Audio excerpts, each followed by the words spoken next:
Hi there, future scientists and math wizards. Welcome to Smile Road. I'm Sir M, and I created this channel just for you, senior high school students looking to make science and math easier, clearer, and yes, even more fun. On Smile Road, we explore exciting lessons in general science, solve real life problems in general mathematics, and learn how these subjects connect to the world around us, from floating boats to your monthly budget. Each meeting, I'll guide you through lessons using simple explanations, real life examples, and even a few challenges to keep your brain sharp. Whether you're reviewing for exams, catching up on class topics, or just curious about how the world works, you're in the right place. Don't forget to hit that like, subscribe, and notification bell so you won't miss any of our learning adventures here on Smile Road. So, are you ready to start this journey with me? Let's walk the road of knowledge with a smile. So lesson number 51, energy is valuable. Energy is something we use every day, often without thinking about it. We use it when we turn on the lights, charge our phones, cook food, or ride in vehicles.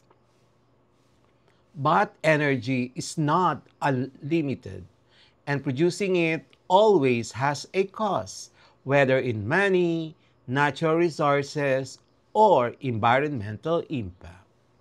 What, why energy is valuable? Number one, it powers our lives.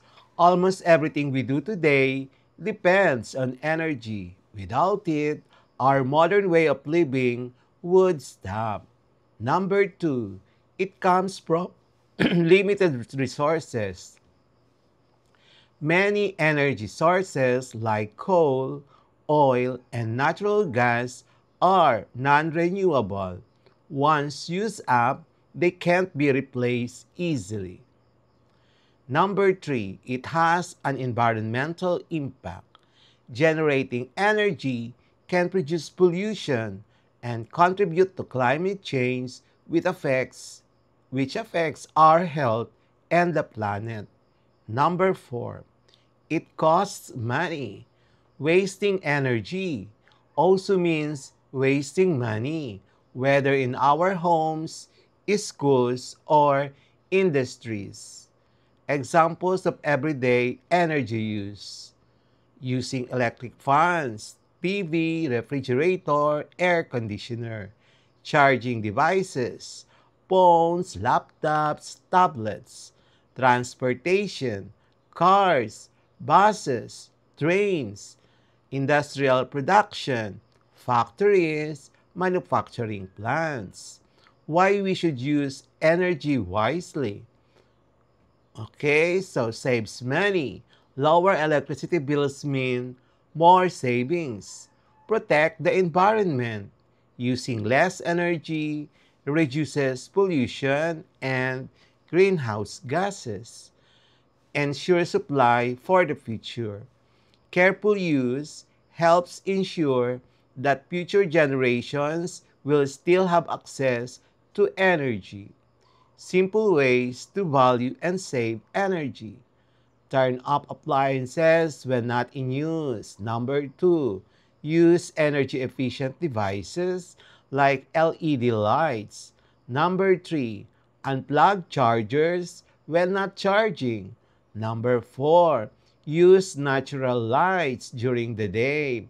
Choose renewable resources like solar power if possible.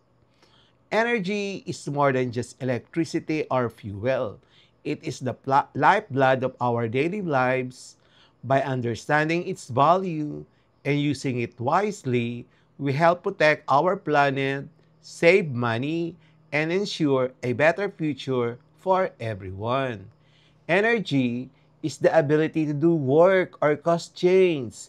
It powers everything around us, from turning on a light bulb, running a fan, and driving vehicles to operating factories and supporting the internet. Without energy, almost all activities in our homes, schools, and industries would stop. Energy is considered valuable because number one, it makes life convenient. Imagine a day without electricity, no lights, no charging phones, no refrigeration. Number two, it drives the economy. Industries and businesses need energy to operate machines, transport goods, and provide services. Number three, it supports modern society. Hospitals, schools, transportation, and communication systems all depend on reliable energy. Energy is not free. Financial costs we pay for every kilowatt hour we use. Environmental costs, producing energy from fossil fuels, coal, oil, natural gas can cause pollution and climate change. Resource depletion. Some energy sources, like coal and oil, are finite and will eventually run out. Because energy is valuable, we must avoid waste, turn off lights or appliances when not in use.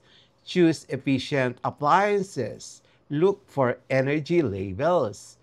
Use renewable sources, solar, wind, hydro, to reduce environmental impact. Next, when we save energy, we save money. We reduce pollution and protect the environment. We ensure there's enough energy for future generations. Formulas. Electrical energy, E is equals to P times T. Number two, cost. E, energy consumed in kilowatt hour multiplied by the rate, the electricity price per kilowatt hour. Number three, efficiency. Efficiency, eta, is equal to useful energy output over the total energy input times 100%. Number four, P is equals to B times I. P is in watts, B voltage is in volts, I is in amperes. Number 5, energy savings. Savings is equals to energy before minus energy after. Energy before is the energy used before efficiency improvements. E after is the energy used after improvements. Practice problems. Number 1. A rice cooker has a power rating of 700 watts and is used for 2 hours daily. Calculate the energy consumed in kilowatt hour. Given power rating P 700 watts. Converting it to kilowatt, it is zero point 0.7 times per day. So T is 2 hours and required energy consumed in kilowatt hour. Solution. Use the formula E is equals to P times T. Substitute now the given data and the answer is 1.4 kilowatt hour per day. Number 2. Your household uses a 1.5 kilowatt hour air conditioner for 5 hours each day. If the electricity rate is 11 pesos and 50 cents per kilowatt hour, find the total monthly cost for running the air conditioner. Assume 30 days in a month. Given power P 1.5 kilowatt and then time per day 5 hours, electricity rate 11 pesos and 50 cents per kilowatt hour, days 30. Required monthly cost. So solution, get first the energy. So E is equals to P times T times the days. Substitute now the given data, you will be arriving at with 225 and the unit is kilowatt hour. And the cost will be the energy consumed multiplied the rate. So the calculated energy consumed is 225 kilowatt hour times 11 pesos and 50 cents per kilowatt hour.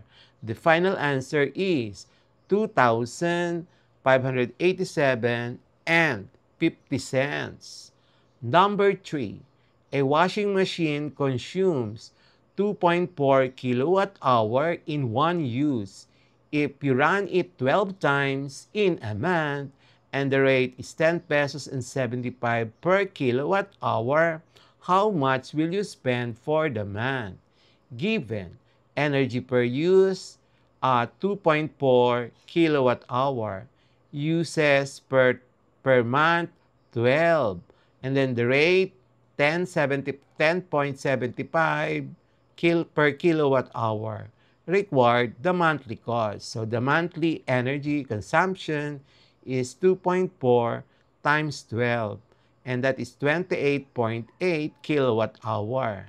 And then to get the cost, multiply that monthly consumption by its electrical rate.